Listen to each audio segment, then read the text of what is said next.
So good morning everyone.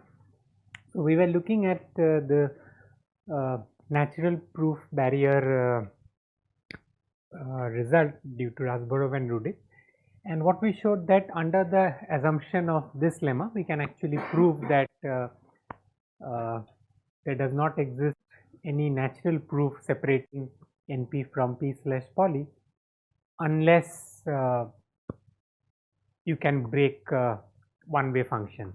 Okay, and what this lemma says is basically that well, if one can break a pseudo-random function generator, okay, so this is basically a pseudo-random function generator. So basically one can distinguish between a function that is truly random versus a function that is drawn from the distribution psi y. Okay, then one can actually break a pseudo-random generator.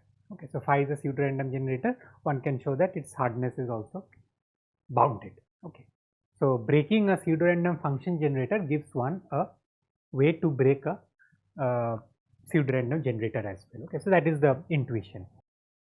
I can just write it over here. So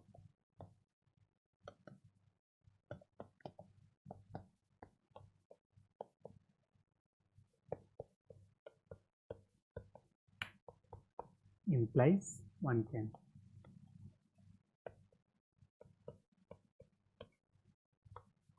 break a pseudo-random generator. So this is roughly the intuition. So now let's look at the proof. So just let me recall what this distribution psi y was. So we have this function phi. Okay, we can think of breaking the output of phi into two parts. Okay, so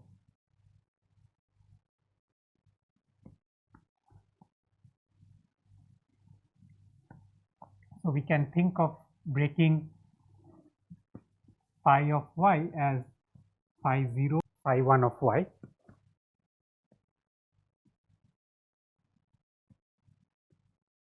And now given any x belonging to 0, 1 to the power n, depending, and let's say that x is equal to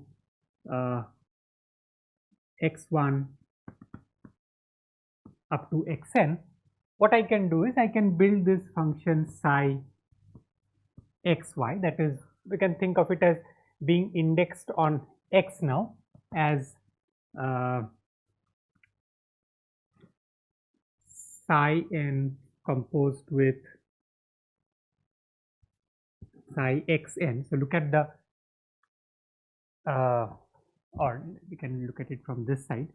So let's say psi x1 of y, compose that with psi x2 and so on up to psi xn. So this gives us a k-bit string. Okay, and now we can just define psi y. So if y is chosen randomly, so with respect to y, I can define this to be a map from 0, 1 to the power n to 0, 1. So essentially what we do here is that not just we take this string, but we take the first bit of this string. Okay, so this basically gives us a map from x comma y to 0, 1. That is how we defined it. So now this gives us a distribution over functions. I can choose a distribution. I choose y randomly, and this gives us a way to choose a function from distribution. And now what we are saying is that if I can distinguish between these two functions, then I can break a PRG phi. Okay, so let's look at the proof of the lemma.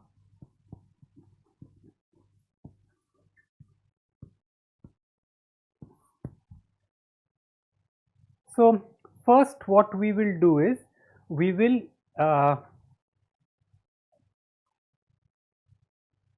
construct a tree. Okay, so let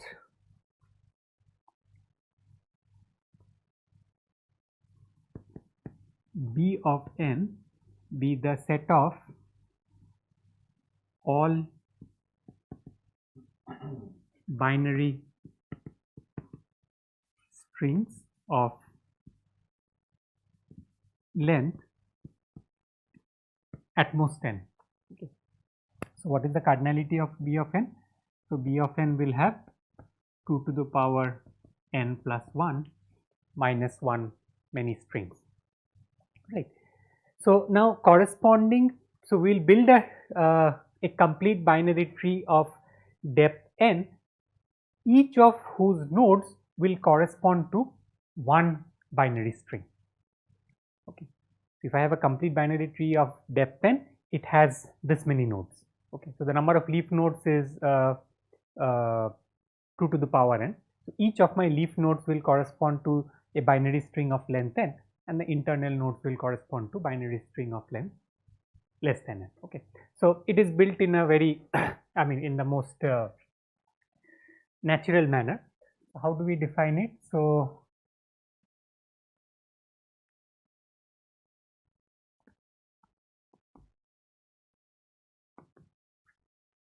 we build a binary tree T corresponding to Bn. So the root of T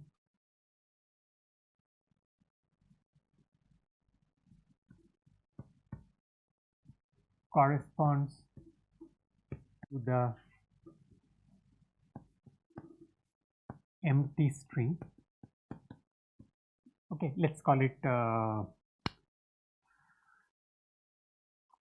I've used epsilon. Okay, I've not used epsilon. Okay, corresponds to the empty string epsilon, and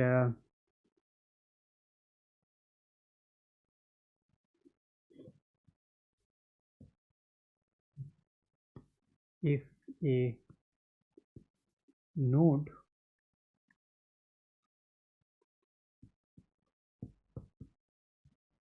corresponds to the string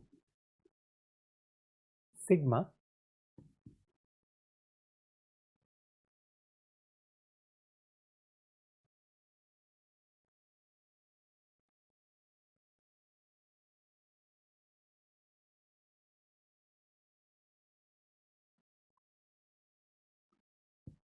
then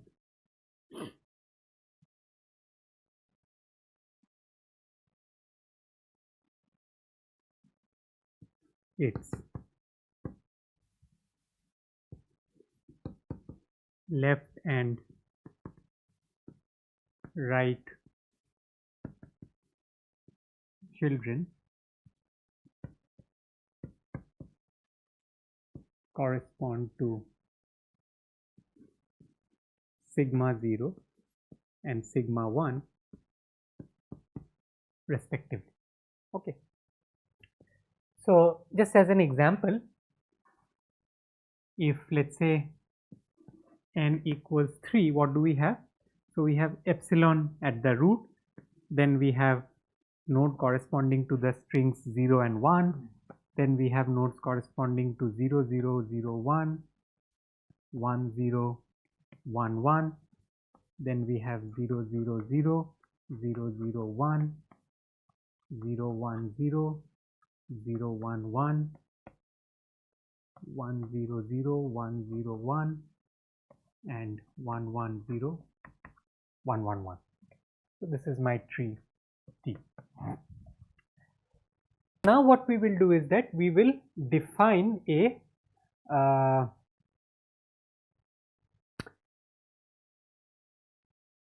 probability distribution. Okay, so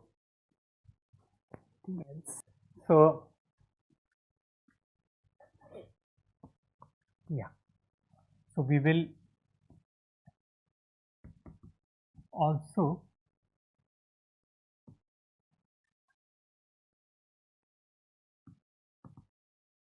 define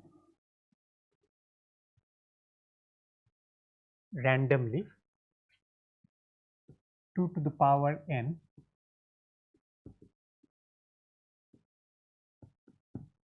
subtrees of T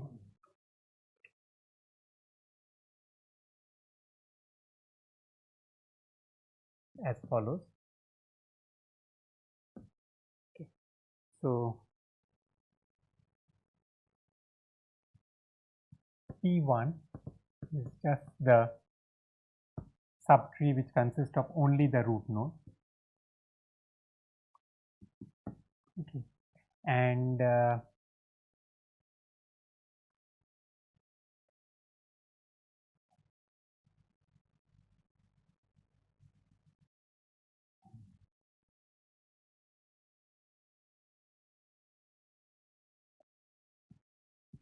Ti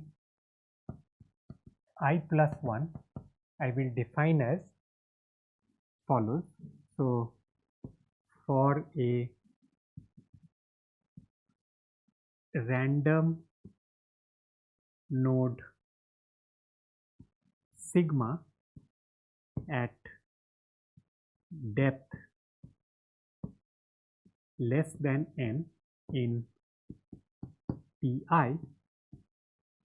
add the two children sigma 0 and sigma 1 to Ti. Okay. So what you do is essentially that take Ti, take any random node sigma in Ti that is at a height less than n, strictly less than n. Now you just randomly add its two children, and that is my Ti plus 1. Okay. So once again we can look at an example just to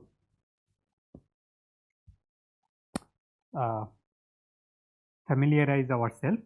So we have this as T0, then in T0 there is only one node, so T1 has to be this tree. Okay, now T2, I randomly pick one of these two, so not just a random node but for a random leaf node.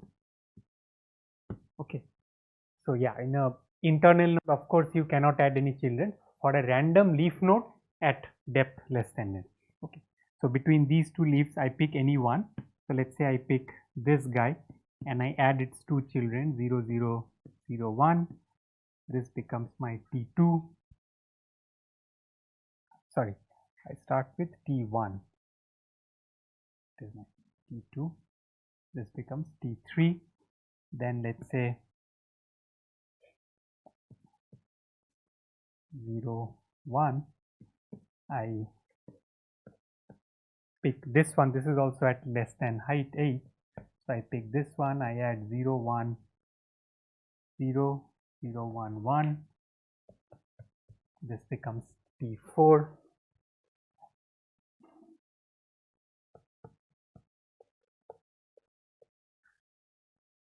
Now I pick this guy. So we have this 0 1 and I have something over here. Now I add its two children here 1 0 1 1. T5.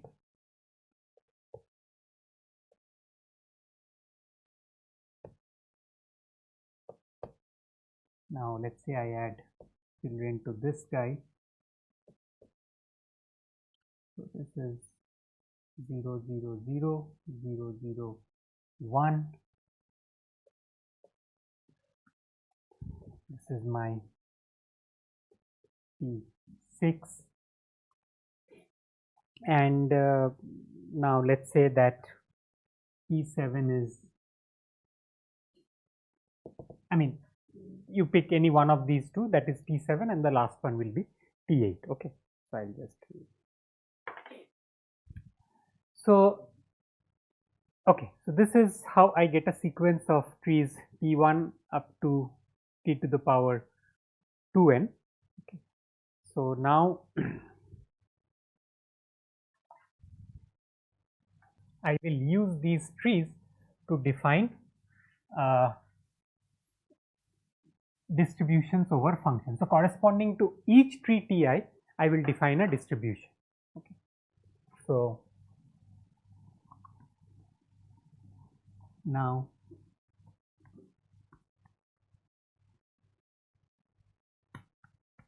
corresponding to each Pi,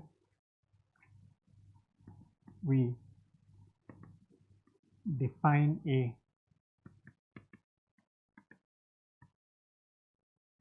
distribution over functions from 0, 1 to the power n to 0, 1. Okay.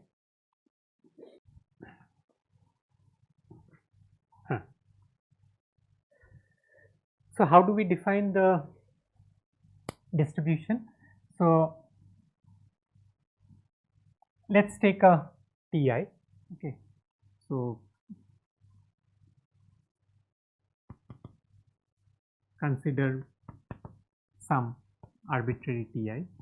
Now for x belonging to 0, 1 to the power n, what we will do is we will look at the tree and we will look at so now note that each node x is basically a leaf node in t to the power n. Okay. Now Ti might not have that leaf. Okay. So I will look at the maximum common segment between x and Ti. Okay. So I will look at what is the maximum m, okay, that I can go to, which is common to both Ti and x. Okay. So in other words,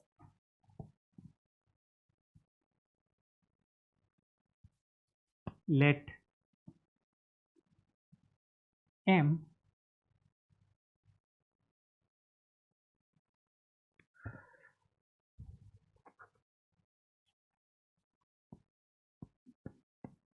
be the largest integer such that x1 up to xm. So this string is a node in Ti. Okay. So for example, okay, let's take an example here.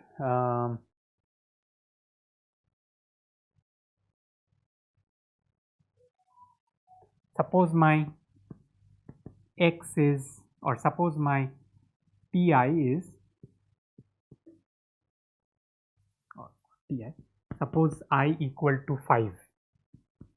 Okay, and x is the node, or x is the string 101.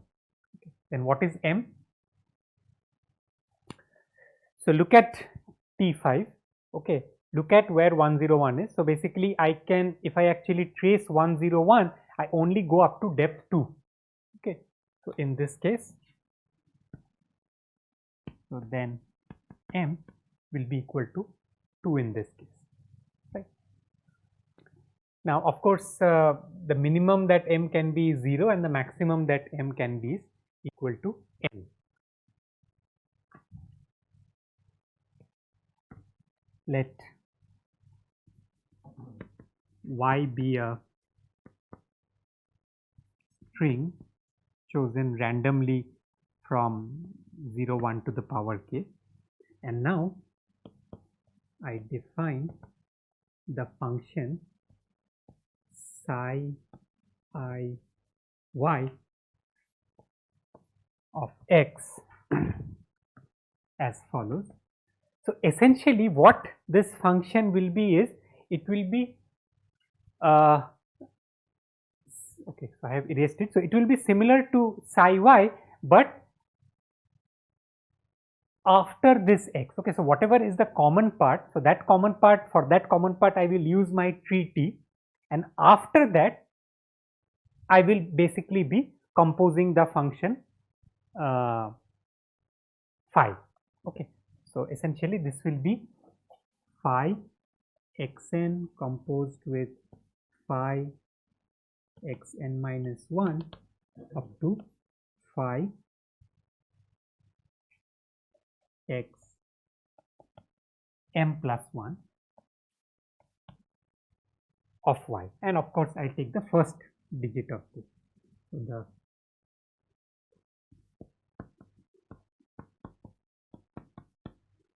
first bit of this. Okay. So note what we are doing. So till m, okay, so till m basically I have my tree Ti. Okay. After that I am using the function phi to get the value of psi iy. Okay. And of course, so we have to look at one condition. So if what if m is equal to n? So if m is equal to n, then I don't have m plus 1. So we'll define it. So if m equal to n, okay, then just output the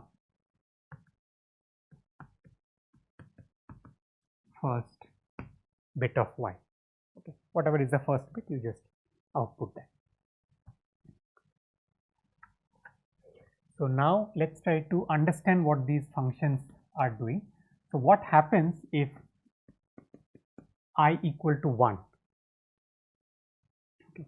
So that is if my tree is just the empty node or the empty string. So if I is equal to 1, then what is m? M is equal to 0. Exactly. So if I is equal to 1, then m equal to 0. Now what happens if m is equal to 0? What is psi I y of x, or psi 0, psi 1 y of x?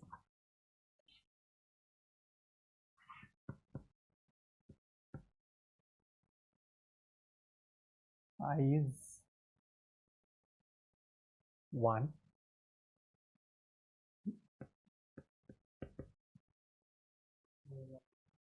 So it is exactly psi y of x. Okay, because now I am going all the way up from x1. Okay.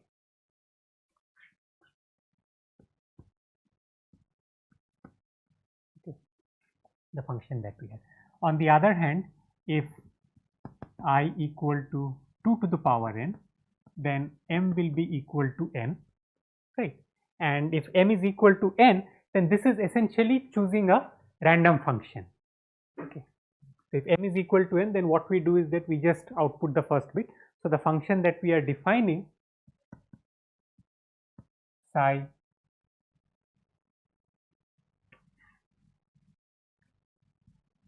2 raised to the power n of y. So y is a random string.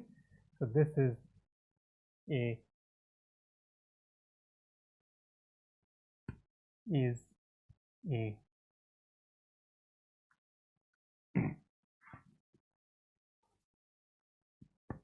random function,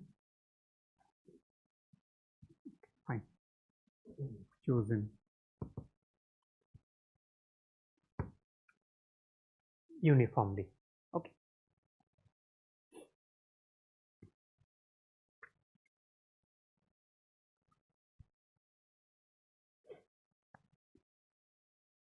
Now what is our assumption? So our assumption is that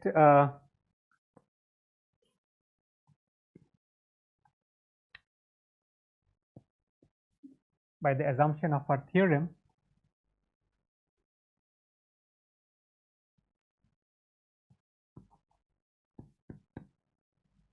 what we have is that there exists a polytime computable function A such that if I choose f from this distribution, that is, I randomly choose it from psi y 2 to the power n. Okay. The probability that it accepts minus if I choose a function from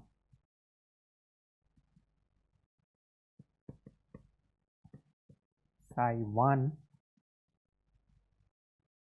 y is at least 1 over 2 to the power sum kn, okay, 2 to the power minus order n.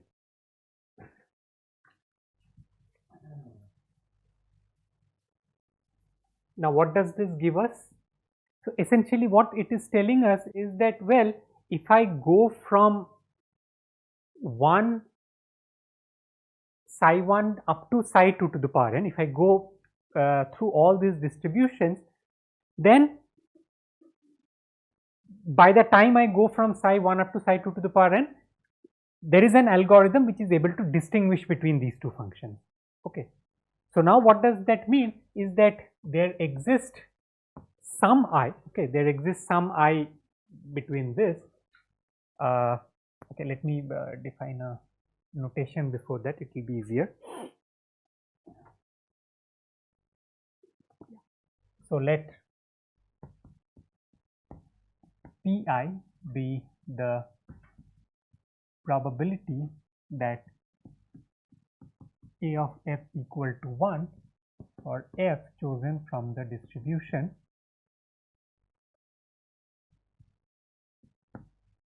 psi I of y. Okay. So, what this tells us is that there exists an I such that the difference between Pi plus 1 and Pi is at least 2 to the power minus order n, right. So, I mean, this order only has a difference of 1, I mean additive factor of 1 between the constants that is used here and used here, because there are 2 to the power n many of them. So, what we can say is that, well, if for each one of them it is bounded by less than or equal to 2 to the power kn, then by just summing up this will be bounded by 2 to the power k plus 1n. Now, because this this is bigger than, let us say, some 2 to the power minus kn, this has to be bigger than 2 to the power minus k plus 1n, something like that, some constant that is changing by 1. Okay. So, there exists an I where this is happening. Now, what is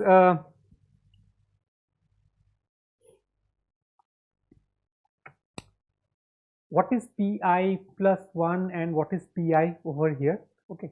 So, Pi, note that, is coming from this distribution. So, this distribution is happening with respect to a tree. Okay. So, a tree Ti and a tree Ti plus 1. How does these two trees differ? Okay. So, let us understand the tree. So, suppose this was my tree Ti. Essentially what it means is that there is some node, leaf node sigma over here. This is a leaf node, and in Ti plus 1 what I have is sigma along with its two children, sigma 0, sigma 1, right. This is exactly the difference between these two trees.